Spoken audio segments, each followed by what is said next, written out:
Hey everyone, I thought I would jump on with a bonus video because last week's video was so short because of my internet issues, and I multiple times this week I've wanted to go on, and between ongoing internet issues that they probably will not be able to rectify completely until the spring when the snow is actually gone, I have spotty internet when it snows, and this week has just been kind of crazy in and out all week. So anyway, I figured I'd jump on today and do a little bit of a video. I am going to be right back because I'm going to grab my Chromebook. I forgot to grab it, so I don't know who's on. Hang on one sec.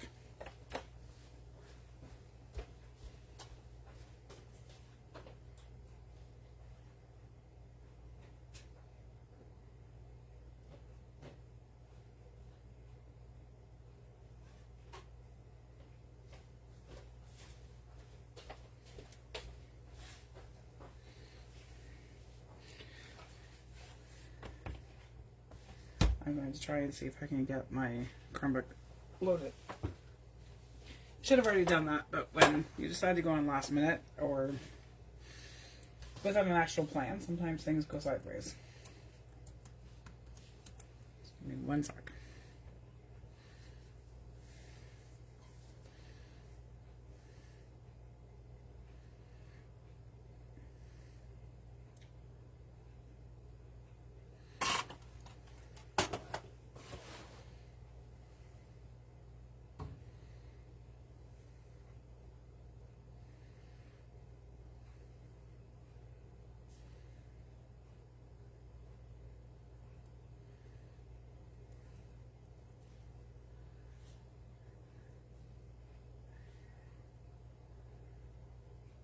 Okay, I think I have everything loaded. My Chromebook is ready to go.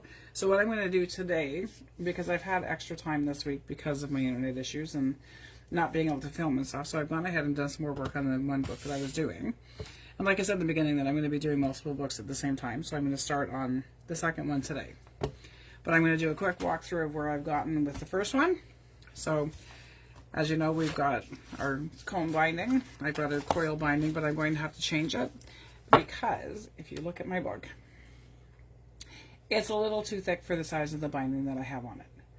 So I'm going to take this one off and add a bigger binding so it's not quite so gator muff for these ones. So I have a clipped in pocket that is got a tag in it and some journaling spot space on it. This one was just a little simple paper clip that has a ribbon attached to it.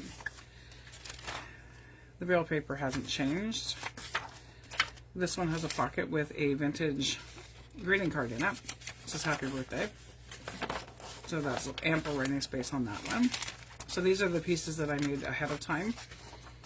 And then I have two journal cards in this pocket here.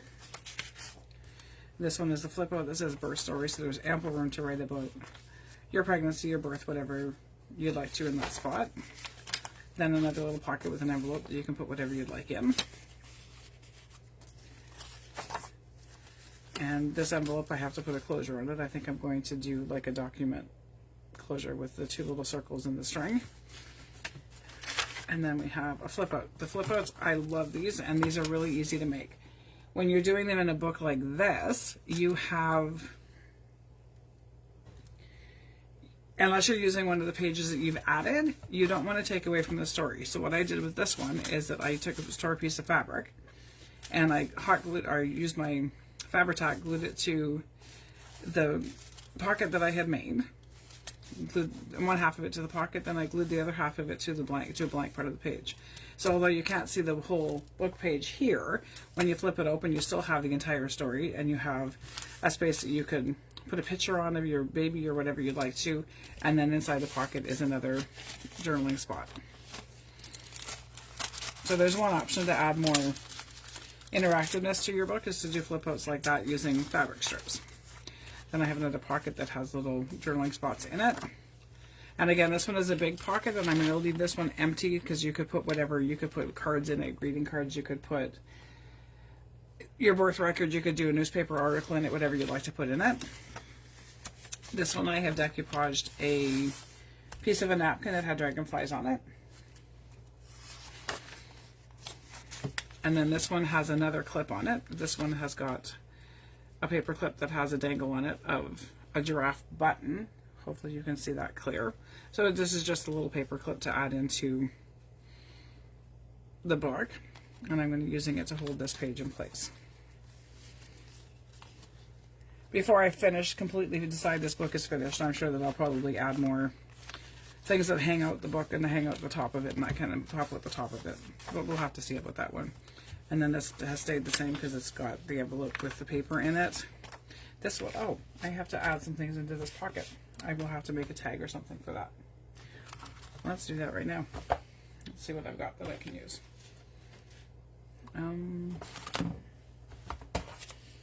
I have this little tag, but it's awfully small. So, oh, I know what we can use. Maybe we can use these two tags. This tag and this little notebook that was made out of the Eric Carle board book that we can just slide into that pocket. And we'll add something to this tag after. And there's another little bit that I can throw in it. Or maybe I won't put this one because it's too thick for this pocket. These are too small. This one is a little brittle, so I probably should have reinforced the edge of that page before I put it in. So I'm just going to put some things to tuck on the side like that. And then we keep going, and then there's another pocket that has more writing space in it. These journals have tons and tons of extra blank spaces for writing. This is another flip out on this little page that I have here, and I'll show you how I did it. So it's got a little tiny pocket on the front, and this was just a piece of ephemera that I had printed from all the stuff that I had printed for this book.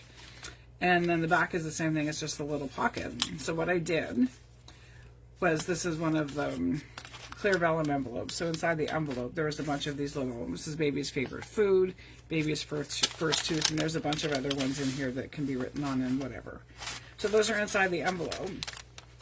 To attach this one so that it flips, I used the piece of ephemera and I glued it just on the two sides on the envelope itself. Then I centered the envelope on the back of this page, folded it over, and I just did the same thing again and just glued the two sides so that it became a flip out. So I still have all the writing space here. It's not bumpy or anything because the envelope's separate. And so it's got the two little pockets, and it's just like a little hinge on the outside of the envelope. So there's one option to add more interactiveness into the books that you're making. Especially if you want to be able to write on the paper that's here still. This way you've got the bulky item that flips out of the way, and then you can write whatever you would like to use to write on it. So again, I just glued on the middle of the envelope, I just glued the two sides, and then put it in the middle of the page, folded it over, and glued the other two sides. Then I have another pocket that has tags in it. And then I've got a little lion on that. This one I'm still trying to figure out because this pocket is too flimsy that everything I stick in it, as soon as I go to open it, falls out. So I'm going to probably just leave it the way it is and skip this pocket and make it into a pocket this way so that I can actually put something in it like this. And this might be an actually good spot for, maybe not, this paper's thinner.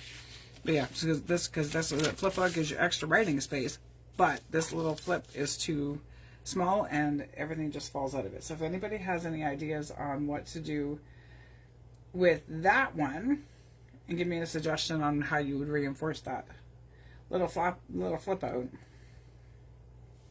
I would appreciate that one. So there is that one. And then so the next one I'm going to, like I said, I'm going to change the binding on this so it's not quite so thick. Usually I don't care if my books are gator mouth, but for something like this I want it to be a little bit more even and have a little bit of more wiggle room for somebody else, for whoever receives it, to put more parts into it. And I only have a few more minutes before I have to get ready for my munchkins getting home from school. So what I'm going to do is I have all of my papers for this book cut. The spine is already taken off and my book is already ready to go. So there's the spine taken off my covers, and the book is, oh, it's not ready to go. I didn't take apart the signatures. I just tear mine in half. You can cut them, tear them, however you would like to do them. The folds in these are so solid that it makes it really easy just to tear them in half. So I just go over and kind of crease the fold just a little harder. and then they just usually come apart really, really relatively easy. So there is my book, and now I will take my stack of pages to go in it, and I have envelopes, and I have the ledger pages and all kinds of book pages and all that kind of fun stuff to put in it. And before I even do that part, I have not reinforced the edges on these ones. So this is, I'm going to leave as a flip out that you can write on. So I'm going to reinforce the edges of these with some washi tape. For doing washi tape like this, I would recommend that you glue it on so it does not release at all, because you don't want it to come off your page and wind up tearing anyway. So I'm just going to put a little glue on the edge.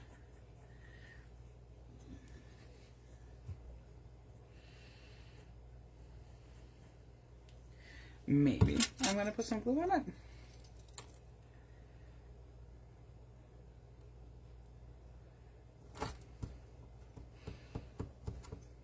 Try this one again. I might have to take the top off.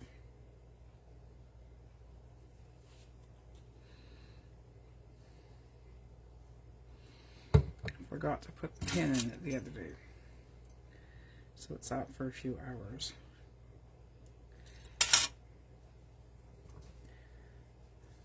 Okay, try this one again. Now we have glue. So I'm just going to put a little glue on the back of this. Take my washi tape and tear it to right around the right size for this page. And you could use washi tape, you could use paper strips, you could use fabric strips, you could use ribbon to reinforce your pages, whatever you have on hand that would work. You can reinforce both sides of the page. I usually only do one side. And I will reinforce this if I can get the backing off of my washi. And I can't, so I'm going to show you a really, really quick tip. This is a cheap standard grip mat that you would use in a Cricut or something like that I got from the dollar store. And if you have a pokey tool, which again, there it is. This is sticky, so I just stick it, any washi sticker that you have a hard time getting the paper off the back, I just stick it on top of this because it sticks to it, and then I can just literally peel the backing off with my sticky tool. So these are a great thing to pick up when you can find one. And I got mine at Dollar Tree in Canada, so I'm assuming that you probably can get them at your dollar stores in the States as well. And I'm just going to put glue my washi tape in place.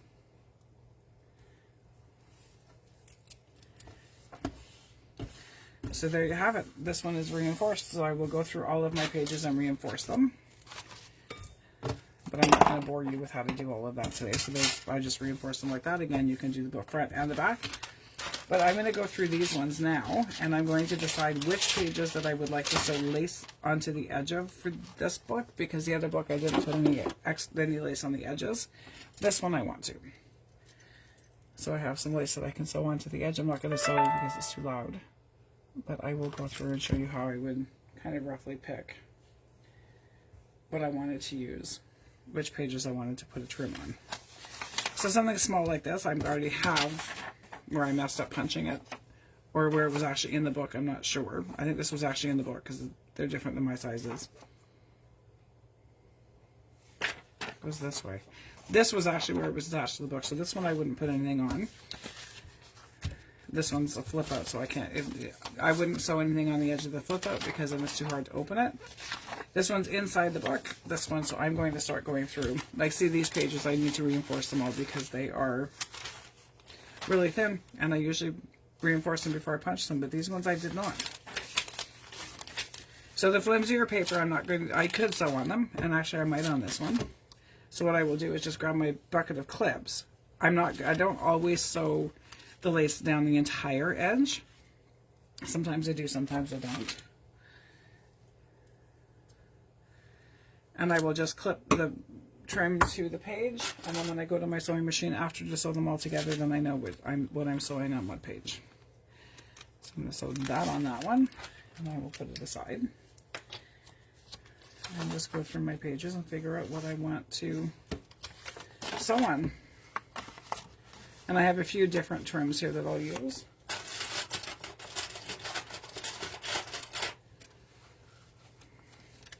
So when I come back next week, this book I will have the new spine on the one that's too small, and I will have these pages sewn and put together into this book as well, and then we'll just do some crafting in this one, and I'll show you how I make some of the ephemera and things like that to put into the book. I somehow lost my video feed. And so, like, sometimes I will put I'll put smaller pieces of trim on certain pages and not have the whole page. And so if I'm going to do this, like, if I'm going to do it like this, my video seems to just have disappeared, so I'm not sure if we are still live or not. Or if I literally am sitting here talking to myself. Which, it wouldn't be the first time. Oh, no, I'm still live. I found it.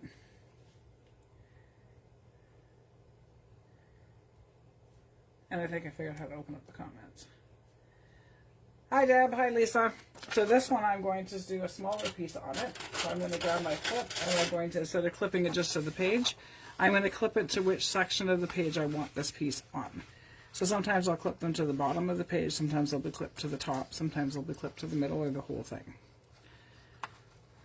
So that one's ready for me to sew. So there's 3 pieces ready. These ones are smaller sheets and a pocket.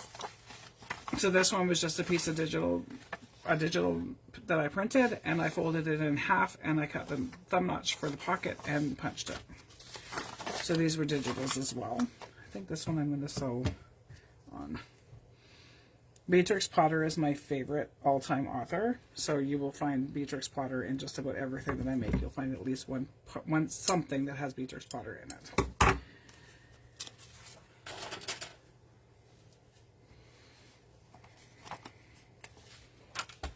So I'm just going to continue to go through. This will go into an envelope when I find where I put the matching envelope for it. It's here somewhere.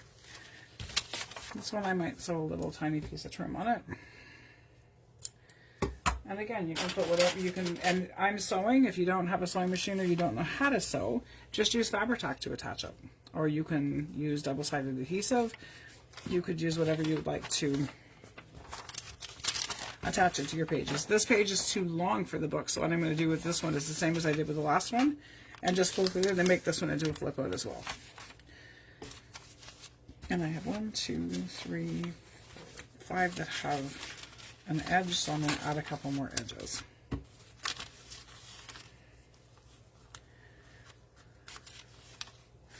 So put it on this one.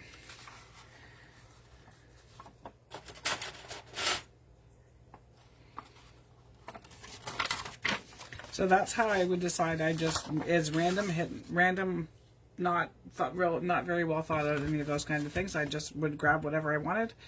I have some eyelash trim that I could zigzag down the side of a page as well. This I'll probably use more for tags and for the spine. And then I do have another piece here, so I will do a page of small and then 2 longer ones. So this one I'm going to do towards the bottom, probably, because I did the top and the middle on the other ones. All of these sheets that I'm working with today, Lisa, are for the one, or for this specific book. This one is the new baby, and it's a baby girl book, so I'm going to be using all of these pages in that book. That's where I ran into the issue the last time, is that I didn't choose a spine big enough for the amount of pages that I put into it.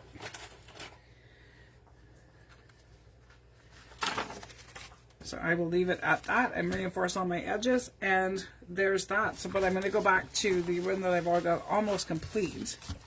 Oh, there's the envelope for that page. And this one I put an extra strip of paper across it before I punched it, so that when I punch it, I'm not punching the envelope, I'm punching where the extra piece is, so it sticks, so that I don't have holes in the envelope, so I can actually use the full envelope. So I'm going to move that out of the way. When I redo the spine on this, I'm going to decorate the spine as well. And when I was out shopping the other day, I found this cutest little keychain at the dollar store. It's like fake leather, and it's a giraffe, and it has, I think it's a lobster claw clip is what they're called. So I will literally will just attach that to the spine of my book. It can be taken off quite easily, and I can add more dangles and stuff to the keychain part of it. But it just kind of was cute. I mean, little boys like giraffes and farm animals and stuff. So there you have it. There is one that is almost complete. I have to change the spine and finish it off. So when I come back next week for the final video in this series, this one will be finished, and we will do some decorating in the other book. So if anybody has any questions, let me know. Start sharing your pictures and show me how far you were at, where you're at with your books, and start letting. I want to see what you guys have been working on and what you have done with yours. I would love to see it. So feel free to share. Use the hashtag LGB Craft Along, I think is what the hashtag is. Or just share it. Tag me in it if you want to. But please, I would love to see what you're working on. And if you have any questions, don't hesitate to ask. Whether it be on the event page for the little golden book Craft Along, whether it is a private message directly to me, or a question posted in the group main feed. Anyway, you look at it. If you have any questions, please ask. I'm more than willing to help. I may not have the answers, and if I don't have the answers, we have a lot of other members that can chime in as well. But yeah, by all means, show me what you're working on, and I will talk to you soon. Bye for now.